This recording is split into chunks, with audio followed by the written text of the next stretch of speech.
సంకటాలను చూడనివాడికి తన బలం ఎప్పటికీ తెలియదు.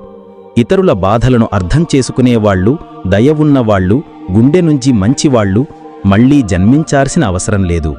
ఏదైనా ఇచ్చి గర్వపడకు. ఎవరికి తెలుసు నీవు ఇస్తున్నావా లేక గత జన్మ రుణాన్ని తీర్చుకుంటున్నావా?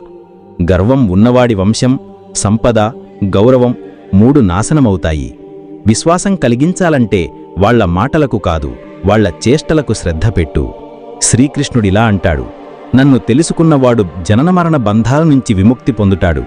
భగవద్గీతను చదివిదాన్ని ఆచరించేవాడు దుష్కర్మల ప్రభావం అంతా తొలగిపోతుంది.